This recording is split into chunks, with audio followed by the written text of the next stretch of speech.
Скорее всего, вы уже знаете, что такое триатлон, и, вероятнее, слышали о гонках серии Ironman. Вполне возможно, вы даже знаете про самую знаковую гонку Ironman, которая проводится каждый год на одном из гавайских островов в городе Кона. Но все ли триатлонисты мечтают попасть на Кону? Может быть, есть альтернатива, просто о которой начинающие атлеты не знают? Сегодня мы вам расскажем о прямом конкуренте компании Ironman, которая, можно сказать, отняла у Ironman самый крутой старт в Европе и делает суперпродукт, проводит идеальные старты по триатлону. Только из-за существования этого организатора уже можно начинать заниматься триатлоном на средней и длинной дистанции. А бонусом мы расскажем вам крутую историю, которая заставила нас с Сашкой неистово орать.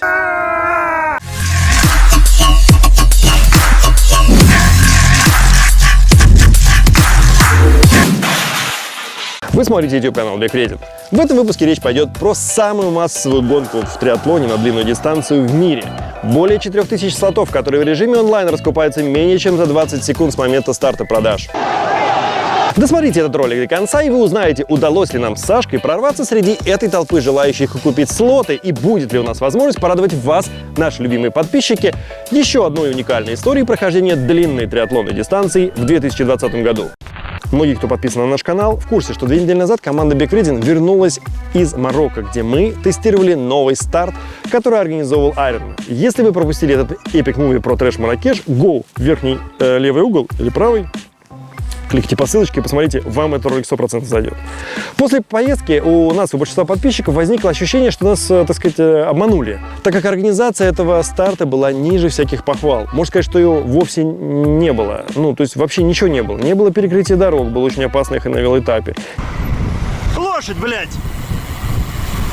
Есть что, у меня Ironman. Если не в курсе. Не было экспо, был говняного качества мерч. У нас довольно большой опыт участия в стартах серии Ironman, и есть понимание, что планка качества должна находиться на одинаково высоком уровне, вне зависимости от старта и вне зависимости от локации, где он проводится. Ведь если вы регулярно путешествуете и останавливаетесь в сети отелей Four Seasons, то не может так случиться, что в Лондоне вы получите высокий, соответствующий 5 звездам уровень сервиса, а вот в Марокко нет. В случае с Four Seasons все будет четко, одинаково хорошо везде. Однако такого не происходит с Ironman. От вновь открываемых стартов велика вероятность получить разочарование. Ironman – это маркетинговая машина по зарабатыванию денег для китайских акционеров. И справедливости ради нужно сказать, что в этом нет ничего плохого. Но мы зачастую, как лемминги, следуя навязанному и привитому маркетологами желанию стать железным человеком и пройти именно железную дистанцию под железным брендом, не видим других альтернатив, а эти альтернативы есть. И о них мы сегодня вам расскажем. Второй игрок на рынке проведения триатлонных стартов – это Challenge Family. У меня была возможность однажды принять участие в стартах этой серии. Про свой опыт, организацию и про мерч от Armani я расскажу чуть дальше. А сейчас я расскажу вам, откуда взялся Challenge Family и что это такое. Challenge Roth – это своего рода чемпионат мира по триатлону среди профессионалов и любителей по версии Challenge Family. И особенность этого старта заключается в том, что в отличие от любого другого длинного триатлонного старта, на Challenge Roth просто фантастическая поддержка на дистанции. Нигде в мире больше такого нет, так как только по официальным данным локальной полиции для поддержки участников собирается порядка 260 тысяч зрителей. И чтобы обеспечить их безопасность и безопасность участников, в день проведения соревнований на постах находится около 400 полицейских. Больше, чем армия Леонида из 300 спартанцев. Это Спарта! То, что меня лично заводит в этом испытании, это гора Solar Hill, в которую надо пробираться через 1000 болельщиков. Да-да, вы не ослышались. Это один из самых эмоциональных моментов гонки. Так говорят многие, кто был там. И я очень хочу это пройти. У меня каждый раз мурашки по коже от этих кадров.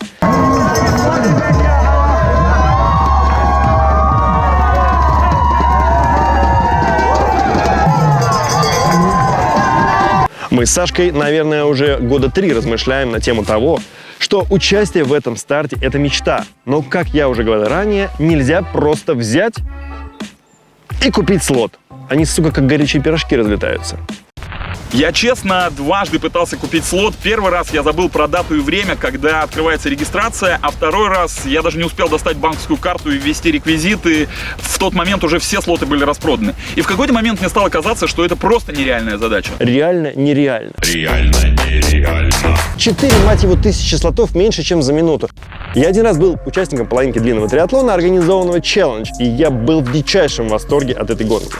Было это в 2016 году на Сардинии. Я молчу, что под ивент супер-лакшери отель Forte Village предоставил всем атлетам по супер цене номера. Я в какой-то момент даже подумал, что я приехал не на старт, а на люксовый курорт. Стартовый пакет их до сих пор у меня перед глазами. Рюкзак Armani, набитый полезными ништячками. Весил он около 5 килограмм. Там были спагетти, банка с вялеными томатами, пачка с бискотти, какие-то шоколадки. Я уже не берусь все перечислять, то, что там было внутри, но я был в шоке. Когда организация старта безукоризненна, начинаешь искать косяки везде, но их не было. Более того, в день, когда я ставил велосипед в транзитку, я поломал петуха на своем BMC. Сразу скажу, что в 2016 году найти петуха на новую топовую разделку BMC на острове Сардиния в выходной – это фиаско. Но организатор сделал все, чтобы мне привезли новый петух. Человек, который отвечал за многотысячную гонку, парился по поводу моей поломки. Кто-то скажет, что это непрофессионально, но, ребята, непрофессионально – это когда ты отвлекаешься в ущерб своей работе. А тут он реально мне помог, и гонка вышла супер крутой. Кстати, у Challenge крутой мерч охрененного качества. Ironman с их всратым зеродом выглядит просто как позор. Сама гонка была прекрасная. Если вы спросите, стоит ли мне регистрироваться на Challenge Forte Village, сразу скажу однозначно да. Вот еще несколько интересных фактов про Challenge Family. Когда вы финишируете в гонке Ironman, ведущий на финише вам пафосно кричит «You are an Ironman». You are an Iron Man! Когда же вы финишируете в стартах серии Challenge, вас поздравляют с вступлением в семью. «Welcome to Challenge Family», говорят они. Согласитесь, получить звание Железного Человека, наверное, гораздо более привлекательная фишка, чем быть приглашенным в некую семью Challenge. Но это всего лишь слова, и разница между финишем в одной и той же по сложности дистанции под разными брендами с точки зрения процесса подготовки и трудностей преодоления дистанции совсем нет. Начиная с 2017 года Challenge Family поддерживает благотворительную организацию семьи Гордона Рэмзи и его жены Таны Рэмзи. А сам Гордон неоднократно участвовал в стартах серии Challenge. Вот такая вот прикольная коллаба. В рот, жеванный крот. Почему все триатлонисты должны дуть в баварский рот? Точнее, давать под штангу в баварском городе Рот. А все очень просто, так как история этого старта начиналась в далеком 1984 году. Когда я только пошел в школу, а Сашка еще ссался в пеленке, в Роте проводились соревнования по триатлону. И с тех пор каждый год, без исключения, этот старт собирает большое количество любителей триатлона со всего мира.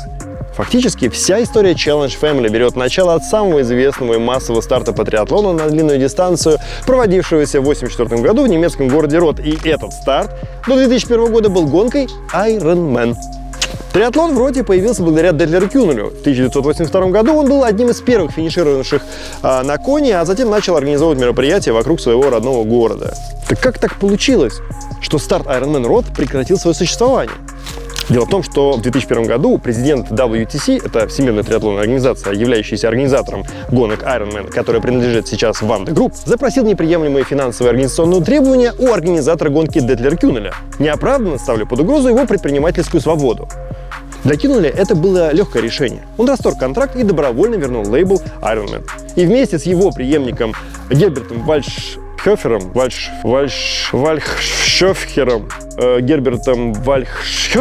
стал делать гонку. Немецкие компании поддержали новое начинание. В 2002 году была проведена первая гонка на железную дистанцию – гонка Quelle Challenge Roth. Среди первых спонсоров были такие компании, как Deutsche Post Energy, Sparkasse Mittelfranken Süd, которые по сей день поддерживают эту гонку. Если вы захотите окунуться в атмосферу полного железного триатлона 35-летней давности, кликайте на ссылочку в описании. Там примерно 10 минут чистейшего кайфа, бережно оцифрованные хроники. В прошлом году событие освещало 200 аккредитованных журналистов, 21 местный телеканал. Гонку обслуживает 7500 волонтеров. Только вдумайтесь, это почти по 2 волонтера на каждого участника гонки, плюс бесчисленные зрители, которые поддерживают на дистанции. Очень сложно себе представить масштаб происходящего. Ничего близко стоящего рядом в мире триатлона нет. Даже чемпионат мира Ironman на коне уступает в масштабе события и уровне поддержки. На трассе Challenge Roth было установлено 12 мировых рекордов, включая действующий мировой рекорд Яна Фродена в 2016 году. 7 часов 35 минут. Обалдеть. Я не представляю, как так можно. Также 2 психологических рекорда были побиты по прохождению трассы из 9 часов у женщин в 1991 году и из 8 часов у мужчин в 1996 году. Чем больше я узнавал про эту без преувеличения великую гонку, тем больше мне казалось, что это несбыточная мечта. Вот и в этом году мы потерпели неудачу. Я не успел оплатить слот и написал Лехе в Телеграм грустный смайлик по поводу того, что в следующем году Рот снова будет без нас. Однако Леха предложил написать организаторам, потому что «Бег вреден» — это не хрен собачий, а лучший русскоязычный канал на YouTube про бег и триатлон. Я тут же расчехлил знания английского языка и накатал письмо организаторам по поводу того, что Россия страна небогатая, интернет не очень быстрый, и что сигнал, скорее всего, идет через Сибирь, и о том, что знаменитые беговые блогеры уже который год подряд не могут зарегистрироваться. Организаторы гонки очень быстро откликнулись и сказали, что знают наш канал, смотрели все наши триатлонные ролики и даже сами хотели нас пригласить поучаствовать. Но не сделали этого, потому что знают о том, как сильно мы загружены. Вот так вот ожидание встречается с реальностью. В следующем году мы с Сашкой едем делать Challenge Road. Ну и вместо послесловия. Призовые на Challenge Road в 2019 году были следующие. За первое место 14 тысяч евро, 7 тысяч евро за второе место и 3,5 тысячи за третье. А общий призовой фонд составил всего 62 тысячи евро. Что, вне всякого сомнения, никак нельзя сравнивать с призовыми на чемпионате мира Кона, призовой фонд которого составляет 650 тысяч долларов. Причем за первое место мужской и женский атлет получает 120 тысяч долларов. А призовые распределяются вплоть до 10-го места. Эти факты говорят о том, что профессионалы выбирают род не потому, что там можно заработать, а потому, что это один из лучших в мире стартов, как по организации, так и по поддержке. Мы лично совершенно не понимаем ажиотажа многих триатлонистов вокруг бесконечных попыток отобраться на чемпионат мира по триатлону на Гавайях в Коне, в то время как лучшие спортсмены мира едут в род, чтобы сделать именно этот, один из лучших в мире стартов. Чмоки. Что ж так холодно, ёбушки-воробушки.